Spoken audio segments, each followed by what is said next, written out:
My name is John Quinones, and I'm with ABC News. What did you think of what you heard here? I didn't hear anything racist. He told her he wouldn't serve her. Well, he can say he wouldn't serve you if you come in here barefooted without a shirt on. But she wasn't barefoot or without a shirt on. Well, she wasn't dressed right. What do you mean? If I was running a place, I'd do the same thing. You wouldn't let Muslims shop at your store? I sure wouldn't.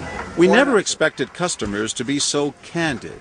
How do I know you don't have a bomb in there? Watch what happens this time when, once again, our Muslim woman is denied service. This is not right. And again leaves. I mean, we reserve the right to not serve. That's right. Certain kind. That's right. That's, I appreciate seeing that. I think that's the first time I've ever seen that. He not only commends the man behind the counter for his discriminatory behavior, but he gives him the thumbs up, not once, but twice. Good job. All right. As he leaves. Sir, can I talk to you, sir, for a second? But when I approach, So we're with ABC News. there is no thumbs up for me. We staged a little experiment in there to see how people would react to that kind of attitude. You're not an American. I am an American. That man took it a bit farther, telling me I'm not an American. He was threatened. Jack DeVideo is a social psychologist at Yale University. So when we as Americans feel threatened from the outside, we're going to define ourselves in very rigid fashions. Either you're with me, and if you're not really one of me, then you must be somebody else who's against me. The young woman in our experiment is an actor, but for this woman, discrimination is all too real. Nahaya Javed helped us design our experiment. Although born in Chicago, she says she's constantly characterized by fellow Americans as the enemy. They always start off with, you're a terrorist, Osama lover, towel head, camel jockey, on and on.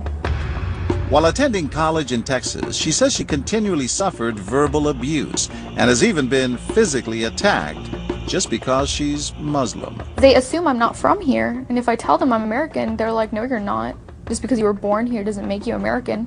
And I'm like, so what makes you American? It's a daily battle. And I don't feel like living in America, I should have to fight this battle. Meanwhile, back at the bakery, our actor is at it again. But how do I know you're not a terrorist? Terrorists look like you. But this time the customers are sympathizing with the Muslim woman. You're a Christian. Come on, leave me alone. Right, I know, but can you blame me? Yeah, I can't blame you, actually. Why? What's the problem? All right, we'll get out of here. You need to go yourself, actually, what you need to do. Okay, sir. Thank you, I'm a sir. good American, all right? We're at war with these people. My dad's a veteran. Go yourself. So is mine. And he's not the only one who walks out in anger. You need to stop segregating against people. It's wrong. Excuse me? She's an American No, just like you're a everybody bad American. Time and again, people speak out with their pocketbooks. You lost a couple of customers, just so you know. But look what happens when this man threatens to leave. You're not a good American, sir. I believe I am a good American.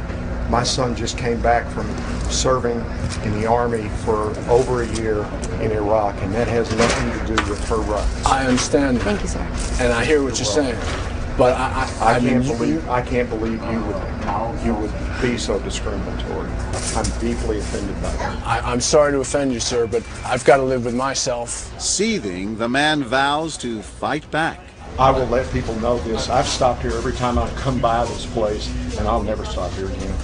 Why did folks get so upset? They saw an injustice. It's justice that binds us together. It's justice that makes us a society. Any threat to that kind of sense of justice and fairness undermines the entire system. You're really not going to serve her because No. of what she's wearing? No, I'm not. Because I'm a Perhaps good that's why American. more customers are outraged by our actor's hateful behavior than approve of it. You're not dressed like an American. I don't know But what no you have one on is you. more persistent than these two young women who can't believe what they're hearing. Take your jihad, take it back out to the parking lot. Excuse me?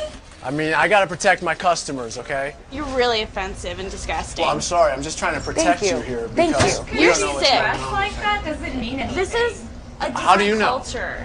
You are These people so are trying to ignorant. kill It's Americans. disgusting. is my culture. So you're ready to serve me, but you're not ready to serve her? You're obviously dressed like an American. Big deal. She's Muslim. Obviously. And unlike the others, they don't just leave in anger. They stand their ground. So you're going to regulate what people wear? Yes, because I believe you the the degree manager? of... No, I'm not the manager. Can I speak to your manager? I'm John Quinones with ABC News. It's only when we catch up with our heroines that they finally let their guards down. I'm with my friend who's, Muslim, and it's, I've just seen how people treat them differently, and it really hurts me. Just watching them stand up for what they believe in touches Professor DeVideo. In a way, they defended America, and I was impressed by that, because they wanted this to be a just society, a just place, a just bakery. I'm John Quinones. And remember this man whose son served in Iraq? He's also moved to tears. Every person deserves to be treated with respect and dignity. No matter how they're in every dressed. situation, no matter how they're dressed. Never have we seen reactions so polarized, from a thumbs up for prejudice to an emphatic thumbs down. Go yourself.